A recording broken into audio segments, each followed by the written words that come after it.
Guys, कैसे आप लोग? उम्मीद करते हैं अच्छे होंगे। तो भाई लेके आया नया वीडियो ये ध्रुव राठी भाई का। तो भाई ये है कैलाश पर्वत का स्टोरी जो हम सब मिलकर देखने वाले हैं। तो भाई बिना किसी देरी का वीडियो स्टार्ट करते हैं। और हमको ये सब कहानी बड़ी स्टेटरिंग लगता है भाई, देखने के लिए और सुनने के लिए। तो चलते हैं वीडियो में और एंड में बात करेंगे भाई। तो बिना किसी देरी का वीडियो स्टार्ट करते हैं भाई, चलो देखते हैं। नमस्कार दोस्तों, साल 1999 रशिया के डॉक्टर एंस मुल्दाशेव अपनी टीम के साथ तिब्बत पहुंचते हैं। यहाँ ये आए थे एक एक्सपीडिशन पर, दुनिया के सबसे मिस्टीरियस पहाड़ की खोज में, कैलाश पर्वत। कैलाश पर्वत कई हफ्तों की एक्सपीडिशन के बाद जब ये रशिया वापस लौटे तो इन्होंने कुछ ऐसे दावे किए जिन्होंने पूरी दुनिया को हिलाकर रख दिया। मुल्दाशेव ने कहा, कुछ साल पहले 4 साइबेरियन क्लाइंबर्स ने कैलाश पर चढ़ने की कोशिश की थी और 1-1.5 साल के अंदर वो चारों बूढ़े होकर मर गए।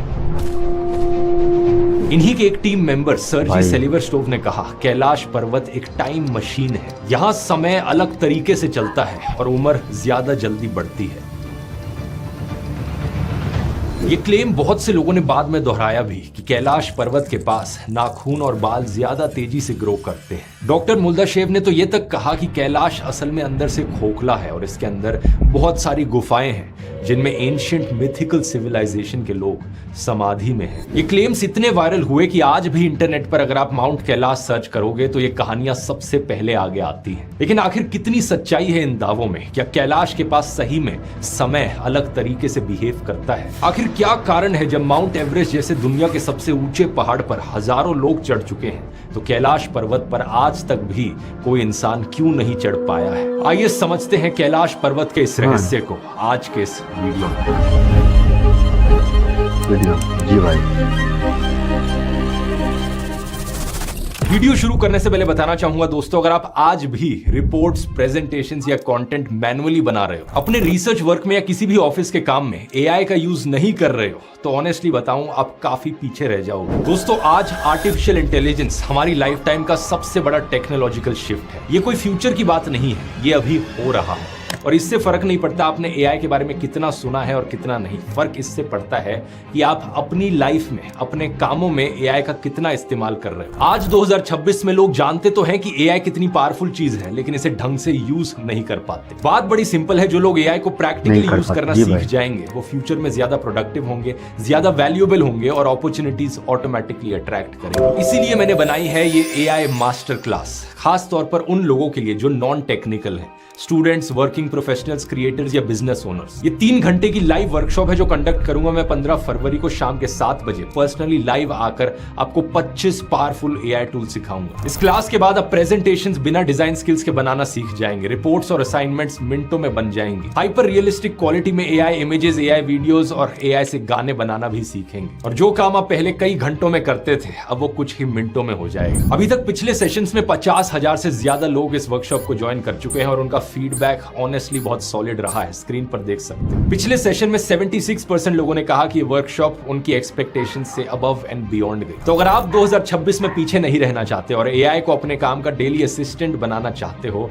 तो लिंक नीचे दिया है, या फिर आप इस क्यूआर कोड को भी स्कैन कर सकते हो इस मास्टर क्लास को ज्वाइन करने के लिए। जल्दी से कर लेना क्योंकि सीटें लिमिटेड है। अब अपने टॉपिक पर वापस आते हैं। नक्शे में अगर हम देखें तो माउंट कैलाश इंडिया चाइना के बॉर्डर से लगभग 100 किलोमीटर दूर तिब्बत के वेस्टर्न रीजन में स्थित है। इसकी ऊंचाई करीब 6,638 मीटर, जो कि माउंट एवरेस्ट की हाइट से करीब 6,200 मीटर कम है। लेकिन अनोखी बात है इसकी शेप, जो कि बिल्कुल एक पिरामिड जैसी है। इसकी ढलान इतनी ज्यादा है कि पहाड़ के एक बड़े हिस्से पर तो बर्फ भी नहीं टिक पाती। लेकिन सबसे स्पेशल बात है इसकी रिलीजियस सिग्निफिकेंस। 4 अलग अलग रिलीजन्स, हिंदुइज्म, बुद्धिज्म, जैनिज्म और बौद्ध, कैलाश पर्वत को पवित्र मानते हैं और इनमें से कुछ का कहना है कि ये यूनिवर्स का सेंटर है।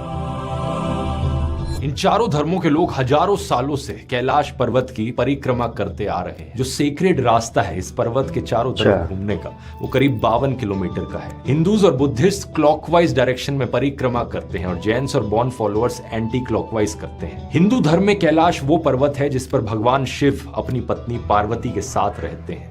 और सबसे फेमस हिंदू लेजेंड है रावण की कहानी। अपनी शक्ति के अहंकार में चूर रावण ने एक बार कैलाश पर्वत को भगवान शिव और माता पार्वती समेत उठाकर लंका ले जाने की सोची। जब रावण कैलाश को उठाने लगा तो भगवान शिव ने बस अपने पैर का एक अंगूठा दबाया और रावण 1000 साल के लिए पहाड़ के नीचे फंस गया।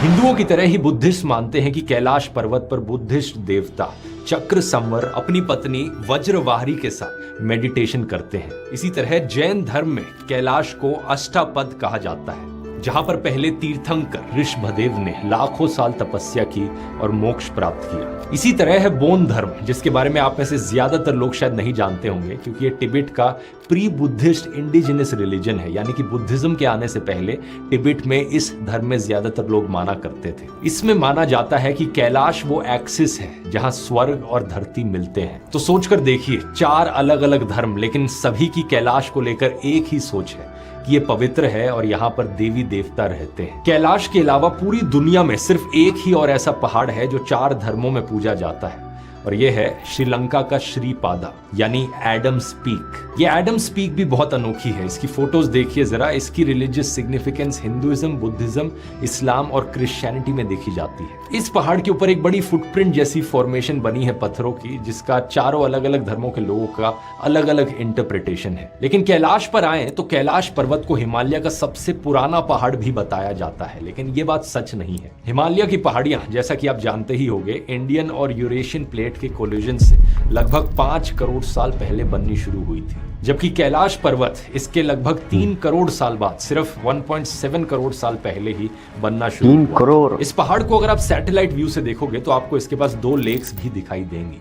एक है मानसरोवर लेक और दूसरी है राक्षस ताल। ये दोनों लेक साइड बाय साइड हैं। दोनों में बस 2 से 3 किलोमीटर की दूरी है और आसपास का एनवायरनमेंट भी बिल्कुल सेम है। लेकिन कमाल की बात यह है कि मानसरोवर लेक का पानी मीठा है, जिसे पिया जा सकता है। इसमें मछलियां और प्लांट्स भी हैं। और दूसरी तरफ राक्षस ताल का पानी खारा है, इसमें बहुत ज्यादा नमक है, इसे पिया नहीं जा सकता और इसके आसपास कुछ उगता भी नहीं। ये सही में एक नेचुरल वंडर है दोस्तों। 2 लेक्स एक दूसरे के बगल में एक ही जगह पर, लेकिन एक का पानी सॉल्ट वाटर और दूसरे का पानी फ्रेश वाटर। ऐसा कैसे हो सकता है, इसकी बात आगे वीडियो में करते हैं। लेकिन लोगों का मानना है कि मानसरोवर लेक देवताओं का बादिंग प्लेस है और राक्षस ताल राक्षसों का। कहा जाता है कि रावण ने राक्षस ताल पर ही भगवान शिव को खुश करने के लिए तपस्या की थी। लेकिन सबसे इंपॉर्टेंट बात यह है कि 4 major Asian rivers, Indus, Sutlej, Brahmaputra और करनाली, जो गंगा में जाकर मिलती है, ये सब माउंट कैलाश के आसपास से ओरिजिनेट होती है। ये नदियां करोड़ों लोगों को पानी देती हैं। एक साइंटिफिक पर्सपेक्टिव से ये बात भी बहुत एक्स्ट्राऑर्डिनरी है कि एक माउंटेन रेंज के पास, सिर्फ इस एक पहाड़ी के पास इतनी सारी बड़ी नदियां निकलती हैं। लेकिन बात यहां खत्म नहीं होती। मैंने कहा था इस पहाड़ की शेप भी बहुत स्पेशल है। कैलाश पर्वत ऑलमोस्ट एक परफेक्ट पिरामिड शेप में है। इसके 4 फेसेस हैं, नॉर्थ, साउथ, ईस्ट, वेस्ट, जो 4 दिशाओं की तरफ अलाइन है। ऐसा एक नेचुरल माउंटेन में होना बहुत बहुत रेयर बात है। इतना रेयर होने की वजह से ही कैलाश को लेकर बहुत सी बातें कही जाती हैं। इसी पिरामिड जैसी शेप को लेकर डॉक्टर मुल्दाशेव ने कहा था कि यह आर्टिफिशियली कंस्ट्रक्टेड पिरामिड है, यानी कि इसे किसी एंशिएंट सिविलाइजेशन ने बनाया था जो बहुत एडवांस थी और बाकी दुनिया के पिरामिड से ये सीधा कनेक्टेड है। कुछ लोग तो ये भी कहते हैं कि कैलाश पर्वत के नीचे शंभाला जैसी मिथिकल सिटीज हैं और कैलाश इन्हें छिपा कर रखता है। हालांकि सबसे पॉपुलर क्लेम जो किया जाता है वो है टाइम डायलेशन को लेकर, जिसकी बात मैंने वीडियो के शुरू में भी करी थी। कहा जाता है कि कैलाश के पास समय बहुत डिफरेंटली बिहेव करता है और जिन चीजों को होने में हफ्तों लगते हैं वो कुछ घंटे में ही होने लगती हैं। 12 घंटे में ही बाल और नाखून इतने बड़े हो जाते हैं जितने नॉर्मली 2 हफ्तों में बढ़ते हैं। और सुनिए, जग्गी वासुदेव ने तक कहा था कि कैलाश पर 2.5 घंटे बिताने के बाद उनकी उम्र 10 से 15 साल कम हो गई। In 21 days, I was in Kailash. I took one strand of what is there on that mountain. You won't believe. In 2.5 hours, I was almost 10 to 15 years younger. अब जब आप किसी से इन क्लेम्स के पीछे साइंटिफिक एक्सप्लेनेशन मांगते हो तो वो लोग रीजन देते हैं कि इसमें कॉस्मिक एनर्जी है। कैलाश कॉस्मिक एनर्जी का सेंटर है जहां टाइम और स्पेस के रूल्स अप्लाई ही नहीं होते। कुछ लोग तो ये भी कह देते हैं कि कैलाश असल में एक दूसरी दुनिया और डायमेंशन में जाने का गुप्त द्वार है और इसी कारण से टाइम यहाँ बड़े डिफरेंटली बिहेव करता है। इंटरनेट पर आज के दिन ऐसे क्लेम्स बहुत ज्यादा सर्कुलेट होते हैं और कुछ लोग सबूत के तौर पर यह भी कह देते हैं कि देखो, कैलाश की पोजीशन धरती के नक्शे में मैथमेटिकली परफेक्ट है। दावा किया जाता है कि कैलाश पर्वत नॉर्थ पोल से एग्जैक्टली 6,666 किलोमीटर दूर है। ब्रिटेन के स्टोनहेंज से भी ये एग्जैक्टली 6,666 किलोमीटर दूर है और साउथ पोल से एग्जैक्टली इसका डबल 13,332 किलोमीटर दूर है। ये नंबर्स देखकर लोगों को लगता है कि कुछ तो अलग है इस पर्वत के बारे में। तो ये इत्तेफाक नहीं लगता। ऐसा लगता है कि इसीलिए कैलाश पर्वत को एक्सेस मुंडी भी कहते हैं। अच्छा। कहा जाता है कि ये पूरा जो पूरा अर्थ है ना, वो ऐसा एक बराबर घूम रहा है सोलर सिस्टम में, इधर या उधर लुढ़क क्यों नहीं रहा है। माना जाता है कि कैलाश पर्वत वो एक्सेस है जो इसको बैलेंस जो बैलेंस कर रहा है। ओके। और ये मिस्ट्री और भी ज्यादा गहरी हो जाती है जब आप इस बात को देखो कि इस पर्वत पर आज तक कोई नहीं चढ़ पाया है। माउंट एवरेस्ट की हाइट से कैलाश पर्वत 2200 मीटर छोटा है। इससे ऊंचे 100 से ज्यादा पहाड़ है जिन पर लोग चढ़ चुके हैं, लेकिन इस एक पहाड़ पर कोई नहीं चढ़ा आज तक। आखिर क्या कारण है इसके पीछे? दावा किया जाता है कि कैलाश पर जो भी चढ़ने की कोशिश करता है वो किसी न किसी कारण से रोक दिया जाता है। लोगों के सिर में अचानक से तेज दर्द होने लगता है, डिसओरिएंटेशन होती है या अचानक से मौसम खराब हो जाता है, तेज बर्फ गिरने लगती है, बर्फीले तूफान आ जाते हैं। लोगों का कहना है कि यहाँ कोई इनविजिबल फोर्स है जो एक सर्टेन पॉइंट के बाद किसी को भी ऊपर नहीं जाने देती। आइए इसके पीछे की असलियत जानते हैं। सन 1926 में ब्रिटिश एक्सप्लोरर ह्यूज रटल्ज ने कैलाश पर चढ़ने की कोशिश की थी। उन्होंने तब इसे देखकर कहा था कि ये अटरली अनक्लाइमेबल है। उन्होंने लिखा कि इसका नॉर्थ फेस लगभग 90 डिग्रीज के एंगल पर है और इतना ज्यादा ढलान है कि इस पर बर्फ भी नहीं टिक पाती। जब इन्होंने चढ़ने की कोशिश करी तो ये कैलाश पर 5,486 मीटर की ऊंचाई तक पहुंचने में कामयाब रहे थे, लेकिन उसके आगे नहीं बढ़ पाए। कारण था कि कैलाश बादलों में घिरा हुआ था। ह्यूज के साथ एक ब्रिटिश इंडियन आर्मी के कर्नल आरसी विल्सन आए हुए थे, जिन्होंने साउथ की तरफ से चढ़ने की कोशिश की और एक ऐसा रास्ता ढूंढ लिया जिससे माउंट कैलाश की चोटी पर चढ़ा जा सकता था। इस रास्ते को देखकर उनके शेरपा सेत्सन ने उनसे कहा, साहेब हम यहाँ चढ़ सकते हैं। लेकिन जब विल्सन ने चढ़ने की कोशिश करी तो वो भी यहाँ नहीं चढ़ पाए। उनके कदम रखते ही पत्थर हिल गए और अचानक से मौसम खराब हो गया। अचानक से बर्फबारी होने लगी और विल्सन के सर के ऊपर तेजी से बिजली कड़की। लेकिन इसके पीछे कोई सुपरनैचुरल फोर्स नहीं थी, बस नेचर था। ये बात सच है कि फिजिकल चैलेंजेस की वजह से इस पहाड़ को चढ़ पाना बहुत मुश्किल है, लेकिन इम्पॉसिबल नहीं। असली कारण किसी के भी इस पहाड़ के ऊपर ना चढ़ पाने के पीछे है इसकी रिलीजियस इंपॉर्टेंस। साल 1985 में इटली के राइनहोल्ड मेसनर को चाइनीज सरकार ने कैलाश पर्वत पर चढ़ने का ऑफर दिया था। राइनहोल्ड को दुनिया का ग्रेटेस्ट माउंटेनियर माना जाता है। वो 8,000 मीटर से ऊंचे दुनिया के सभी 14 पहाड़ों पर चढ़ने वाले पहले व्यक्ति हैं। माउंट एवरेस्ट पर भी वो उस जमाने में बिना ऑक्सीजन के चढ़ गए थे, जब ऐसा करना इम्पॉसिबल माना जाता था। Climbed Mount Everest without the use of bottled oxygen, a feat once thought impossible that would actually destroy your brain if you even tried it. तो अगर कोई कैलाश पर्वत पर चढ़ने के लिए सबसे ज्यादा क्वालिफाइड था तो वो यही इंसान थे। लेकिन जब चाइनीज सरकार का ऑफर इनके पास आया तो इनके साथी माउंटेनियर्स ने इनसे कहा, One should not trample in mountain boots on God's turned to stone. किसी को भी पत्थर बन चुके देवताओं को अपने जूते के नीचे नहीं कुचलना चाहिए। राइनहोल्ड समझ गए और उन्होंने इस पहाड़ पर चढ़ने से मना कर दिया। बाद में उन्होंने कहा कि इस पर चढ़ना लोगों की आत्मा को जीतने जैसा होगा और वो सजेस्ट करेंगे कि अगर किसी को पहाड़ ही चढ़ना है तो किसी और ज्यादा कठिन पहाड़ पर चढ़ा जाए। इसी तरह ब्रिटिश एल्पाइन क्लब के प्रेसिडेंट रहे डूक स्कॉट का भी कैलाश पर्वत को लेकर कहना था कि ये कोई बहुत डिफिकल्ट पहाड़ नहीं है, लेकिन कैलाश पर चढ़ने के बारे में सोचना भी उस चीज को नीचा दिखाना होगा जिसे लोग पवित्र मानते हैं। साल 2001 में स्पेनिश क्लाइमर जीसस मार्टिनेज नोवास को चाइना से कैलाश क्लाइम करने की परमिशन मिल गई थी, लेकिन इस बात को लेकर इतना भारी प्रोटेस्ट हुआ कि नोवास ने अपनी एक्सपीडिशन कैंसिल कर दी और चाइनीज सरकार ने इंटरनेशनल प्रेशर के चलते कैलाश में क्लाइंबिंग पर परमानेंट बैन लगा दिया। सही सुना आपने, साल 2001 के बाद से इस पहाड़ पर क्लाइंब करना वैसे भी अलाउड नहीं है लीगली। इतिहास में सिर्फ एक ही इंसान है जो कैलाश पर्वत पर चढ़ पाए हैं और वो भी बुद्धिस्ट लेजेंड में। कहा जाता है कि मिलारेपा की बोन धर्म के गुरु नरोवान से कैलाश पर्वत पर अधिकार को लेकर बहस हो गई। तय हुआ कि दोनों में से जो पहले कैलाश पर पहुंचेगा कैलाश उसी का होगा। जब रेस शुरू हुई तो नरोवान तेजी से पर्वत पर चढ़ने लगे और इसकी चोटी के करीब थे, लेकिन मिलारेपा ध्यान में ही बैठे रहे।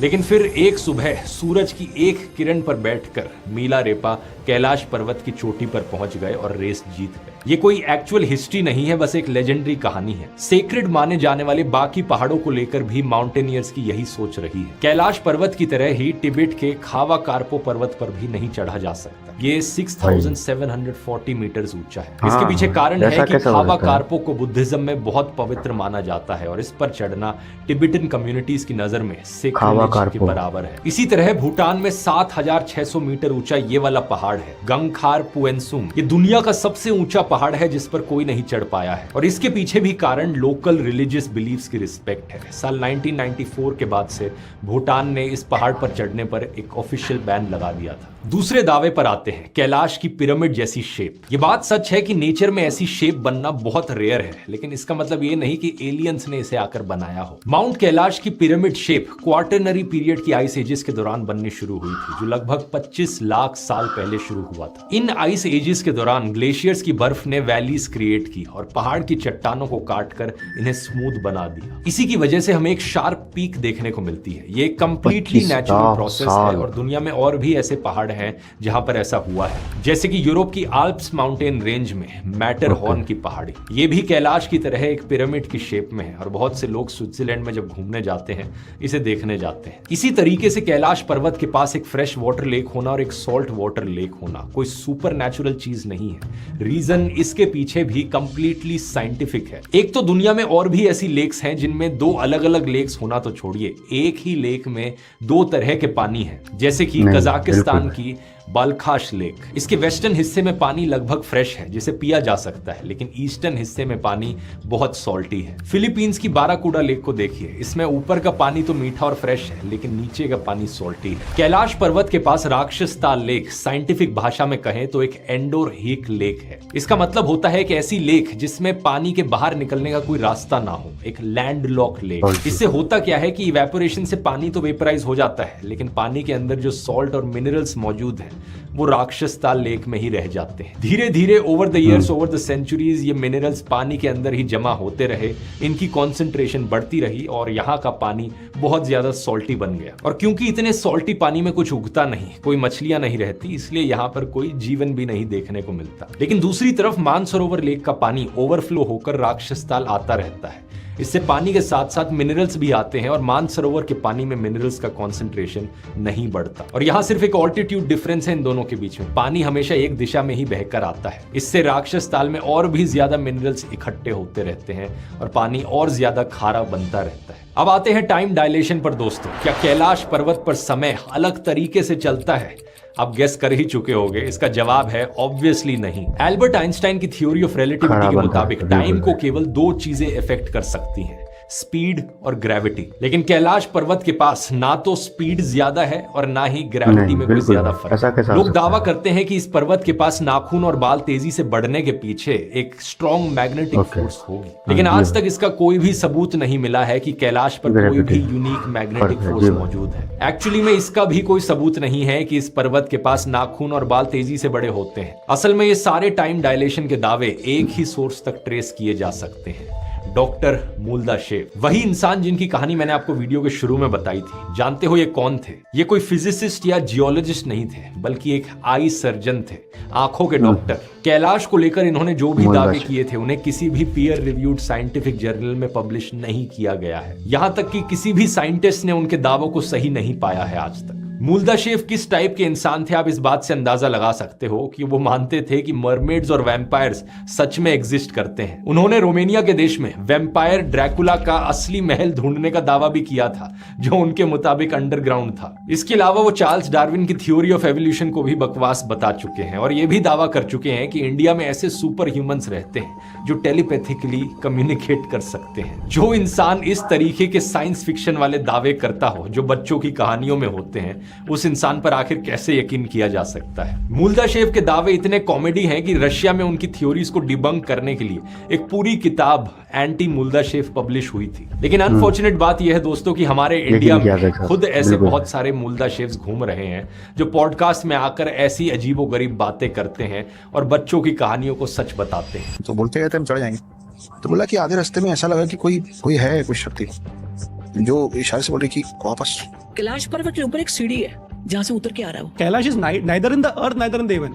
Kailash is the only place where Shivji lives, where you can go in the physical form and come back. बहुत सारे लोगों ने पिछले कुछ सालों में अलग अलग पॉडकास्ट पर जाकर ये बकवास फैलाई है। मूलदा शेफ की अनप्रूवन थ्योरीज को फैक्ट्स की तरह दिखाया है सिर्फ और सिर्फ यूट्यूब पर व्यूज के लिए। In 2.5 hours, I was almost 10 to 15 years younger. वो कहानी जो मैंने आपको वीडियो के शुरू में बताई थी साइबेरियन क्लाइंबर्स की, वो 1-2 साल में बूढ़े होकर मर गए, ये भी कंप्लीटली फिक्शनल कहानी है। कौन ये साइबेरियन क्लाइंबर्स थे, क्या इनकी एज थी, क्या इनके नाम थे, कौन सी एक्सपीडिशन पर ये गए थे, कब गए थे, इनका कोई डेथ सर्टिफिकेट तक अवेलेबल नहीं है। असल में ये कहानी भी मूलदा शेफ के कैलाश एक्सपीडिशन के बाद एक रशियन टैबलॉइड मीडिया में फैलाई गई थी। वहां से इसे इंडियन मीडिया ने उठा लिया और इंडिया में यही बकवास फैलानी शुरू कर दी। रशियन माउंटेनियरिंग फेडरेशन ने तो ऑफिशियली ये भी कहा है कि ऐसा कोई भी एक्सपीडिशन हुआ ही नहीं था। सोच कर देखो दोस्तों, एक रशियन के फैलाए गए झूठों पर लाखों इंडियंस को बेवकूफ बनाया जा रहा है और लोग बेवकूफ बन भी रहे हैं इंडिया में। ऐसा ही झूठा दावा है माउंट कैलाश की मैथमेटिकली परफेक्ट पोजीशन का। कैलाश पर्वत का जो प्लेसमेंट है इस पृथ्वी पे वो नॉर्थ पोल से 6,666 किलोमीटर दूर है, जबकि साउथ पोल से 6,666 मल्टीप्लाइड बाय 2 किलोमीटर दूर है। ये दावा अप्रोक्सीमेटली क्लोज जरूर है लेकिन एग्जैक्टली एक्यूरेट नहीं है। नॉर्थ पोल से कैलाश का क्लेम्ड डिस्टेंस 6,666 किलोमीटर, लेकिन एक्चुअली में यह है 6,550 किलोमीटर। इसी तरीके से स्टोनहेंज का एक्चुअल डिस्टेंस है 6,900 किलोमीटर और साउथ पोल से जो 13,332 किलोमीटर का डिस्टेंस बताया जा रहा है वो एक्चुअली में 13,400 किलोमीटर का डिस्टेंस है। तो ये जो 666 नंबर्स रिपीट करके परफेक्ट मैथमेटिकल पोजीशन दिखाने की कोशिश की जा रही है, ऐसा असली में है नहीं। और पहाड़ को चढ़ने पर जो सिरदर्द, कंफ्यूजन और डिसओरिएंटेशन देखने को मिलता है उसके पीछे कोई सुपरनैचुरल फोर्स नहीं है, उसके पीछे रीजन है ऑल्टीट्यूड। 4,000 मीटर से ऊपर जाने पर कई लोगों को ऐसा फील होता है क्योंकि ऑक्सीजन एक्चुअली में कम हो जाती है। ऑक्सीजन की कमी के कारण दिमाग में सूजन आ जाती है जिसकी वजह से तेज सिरदर्द होना, कंफ्यूजन, हेलुसिनेशंस जैसी दिक्कतें आ जाती हैं। इंटरनेट पर एक ये भी क्लेम सर्कुलेट किया जाता है कि नासा ने माउंट कैलाश में स्ट्रेंज एनर्जी फील्ड्स डिटेक्ट करी। इसके अलावा जब नासा रिसर्च करती है तो उन्हें यह पता चलता है कि माउंट कैलाश के अंदर कुछ तो मैग्नेटिक फील्ड है और वो मैग्नेटिक फील्ड नॉर्मल नहीं है, वो मैग्नेटिक फील्ड बहुत ज्यादा है। अगर मैं आपको वैल्यूज में बताऊं तो उस मैग्नेटिक फील्ड की वैल्यू आई 3000 से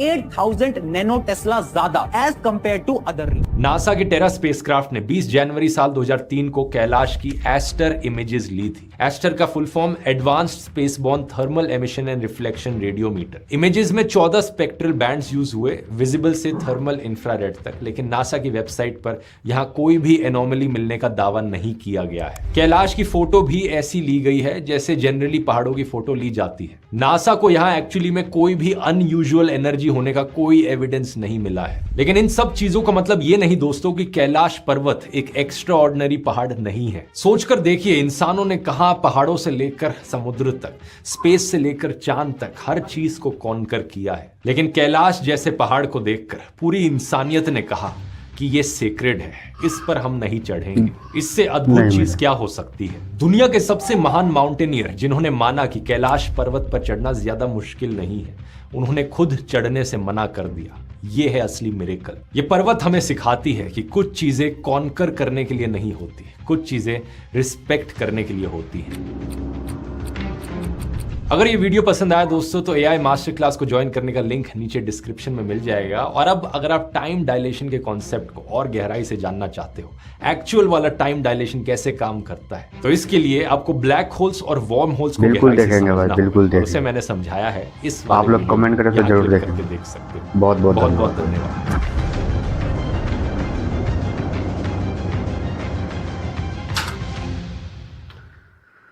तो भाई ये था वीडियो, आप लोग को कैसा लगा? ध्रुव राठी भाई का ये बहुत अलग तरीके से समझा था भाई, और जो आप लोग इंस्टाग्राम में, यूट्यूब में देखते थे वो सब बकवास है, उसमें कभी भी बिलीव नहीं करना चाहिए भाई। जो हकीकत है, जो पढ़े लिखे इंसान है, जो उसमें रिसर्च करे और बहुत सारा मतलब नॉलेज इकट्ठा करके वो वीडियो बनाए, उसको देखना चाहिए भाई। जैसे ध्रुव भाई कैसा, कितना मतलब अलग तरीके से बताया और समझ में आया। हर चीज़ में बिलीव नहीं करना चाहिए, किसी चीज़ को रिस्पेक्ट भी देना बहुत ज़रूरी पड़ता है। हर चीज़ में ओवर रिएक्ट करना ज़रूरी नहीं है भाई। तो ये था वीडियो ध्रुव राठी भाई का। आप लोग को कैसा लगा उम्मीद करते हैं वीडियो अच्छा लगा होगा, तो प्लीज़ चैनल को सब्सक्राइब और लाइक करें और कमेंट में ज़रूर बताएं कि किस में रिएक्शन लेके आए। तो आज के लिए इतना ही, चलते हैं नेक्स्ट वीडियो। जय हिंद, जय भारत।